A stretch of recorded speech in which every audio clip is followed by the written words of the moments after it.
दो चीज़ें जो अक्सर हम नॉर्मल नॉर्मल कहते हैं और इस नॉर्मल के भरोसे बहुत सारे ओव्यूलेशन स्टडी और आईयूआई होते हैं।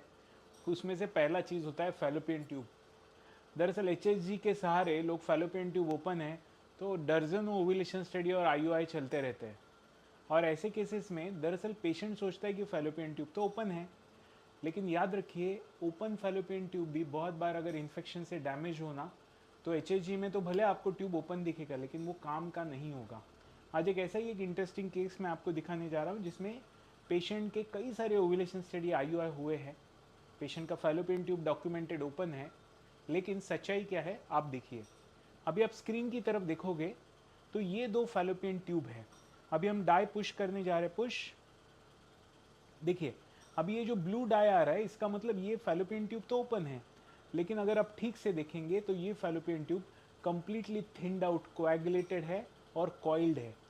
दरअसल ये फैलोपियन ट्यूब भले ही ओपन क्यों ना हो, इतना थिन्ड आउट है ये।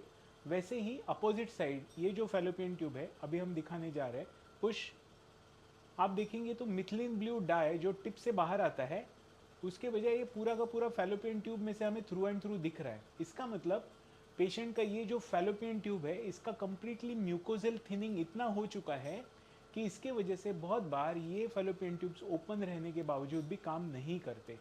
और यही वजह है कि पेशेंट बहुत बार ओव्यूलेशन स्टडी और आईयूआई में कंसीव नहीं होता, बावजूद इसके कि एचएसजी में आपको फैलोपियन ट्यूब ओपन दिखे।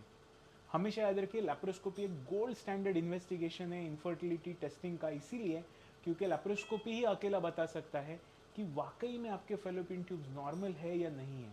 अभी ये फैलोपियन ट्यूब्स नॉर्मल नहीं है और ये पॉसिबल है कि इस पेशेंट में भले ही ये फैलोपियन ट्यूब्स ओपन है, इन्हें आईवीएफ ट्रीटमेंट की आवश्यकता होगी क्योंकि ये फैलोपियन ट्यूब्स फंक्शनल नहीं हो सकते।